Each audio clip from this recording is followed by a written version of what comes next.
want to bring in our Fox News digital politics editor, Chris Stirewalt, and Fox News media analyst, Howard Kurtz. Great to see you both. So, Chris, let me start with you on what you think of the results we've seen tonight. Well, look, Donald Trump learned a lesson in Iowa, which is when you're dealing with a small turnout caucus, right? So this is not a lot of voters. Intensity and mobilization of your people. And, you know, look, we heard complaints about the hats and the shirts and the gear and all that stuff, but that means that the hats and shirts and gear and signs and stuff were getting out there. That means that there was infrastructure. That means there was organization. And that means that Donald Trump learned his lesson from Iowa, which is in these small turnout affairs, you got to get your people there, and he got his people there. So he learned a big lesson, and he put it into action.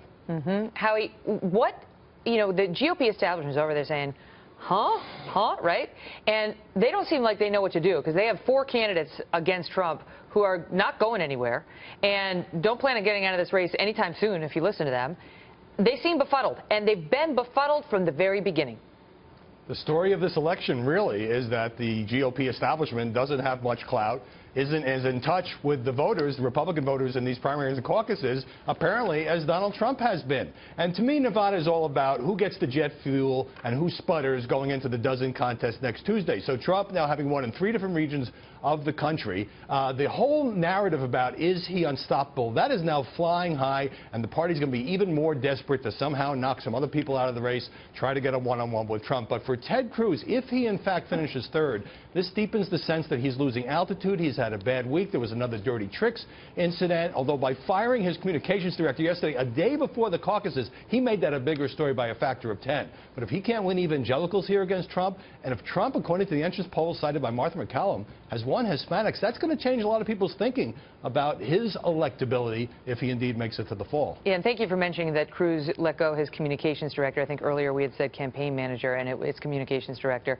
Although, you know, you can see the argument that that was to Cruz's credit, because the guy had done something he shouldn't have done. He took ownership for it, and Cruz said, that's not the kind of campaign I want to run. Now, perhaps it brought more media attention to it. You can make that argument. Stirewalt, the fact remains, however, even though clearly the party leaders are not liked, the establishment has this reputation like they're this evil, like, right? But the truth is that the polls thus far also show that Trump's negatives are way higher than anybody else in the field, and that he remains the least acceptable choice. He's at the top of that list, too, in other words. And so as he wins, he continues to knock down some of those numbers. But there are people in this party who just, I had one of them on the show earlier tonight, Eric Erickson, saying, I will never vote for him. I don't believe he's pro-choice. That's my issue. I'm just not going to do it.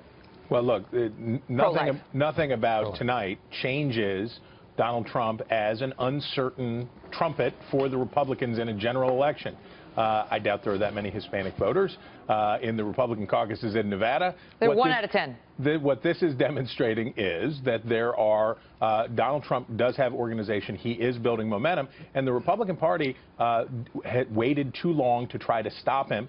Now they've got 1 week before you have almost a third of the delegates having been allocated.